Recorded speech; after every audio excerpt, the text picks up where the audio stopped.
blocker plays a very important role in volleyball teams' defense, and there is no question about this. The main responsibility of a volleyball blocker is to resist an opponent's attack.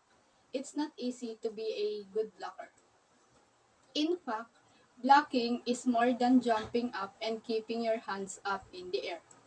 Obviously, an opposing team's attacker will do her best to hit hard and land the ball on your side of the volleyball court.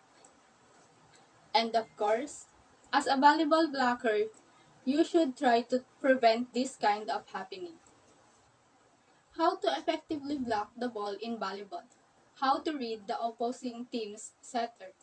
How to read the opposing team's hitter. How to get ready for a block. What does it take to be a good blocker? How to predict where the ball is likely to go after an attack hit. It's incredibly important for a blocker to get the answer to all of these questions and develop his skills in that right away. In this video, we would like to share a few valuable tips for successful blocking.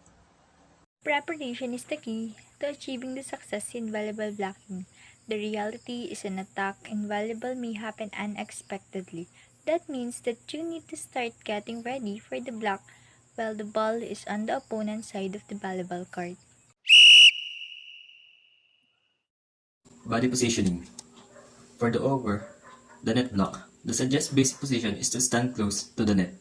Beginners generally make the mistake of jumping forward into the net. An initial position, 6-12, from the net helps to minimize this error. The feet are spread to shoulder, with the knee, flex, and weight on the balls of the feet. Playing position. Keep your eye on the ball. The stress in the blocking must be on watching the striker. If the blocker can be learned to study the spiker, his defensive blocking will improve. Doing so enable the blocker to anticipate where and how hard the ball will be hit, giving him the distinct advantage over a blocker who watches only a ball. Lateral coverage. The center blocker is the key man in any blocking defense. He must learn to move quickly to the right or left and pair up with the outside blocker to form a two-man block. The center blocker concentrates on the setter until he is certain to the direction of the set. In moving laterally, the shuffle step is recommended for short distances to keep the blocker from colliding with the outside blocker and to assist him in achieving greater jumping height. The lead foot must be firmly planted before the block is attempted. V.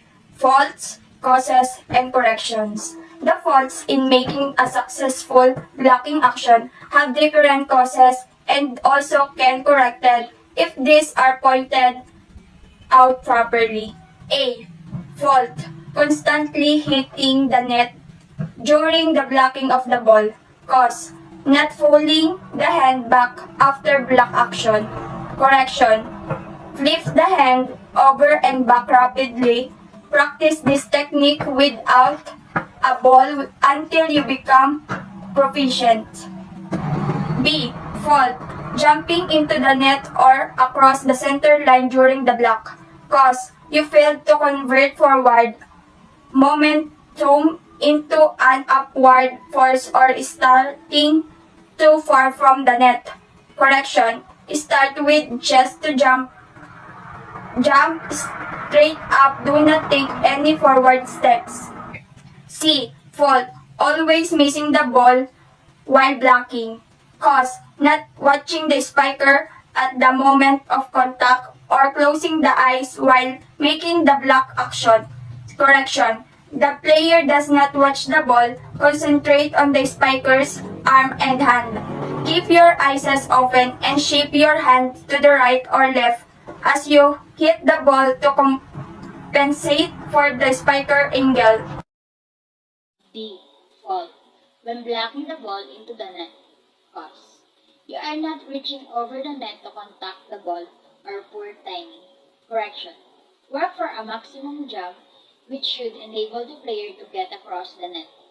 If the player can block the spikers slide on the net, the ball will not across the net. E. Fault. Blocking the ball out of bounds. Cause. Hands are facing outbounds during the block instead of leaping downwards for inbound trajectory.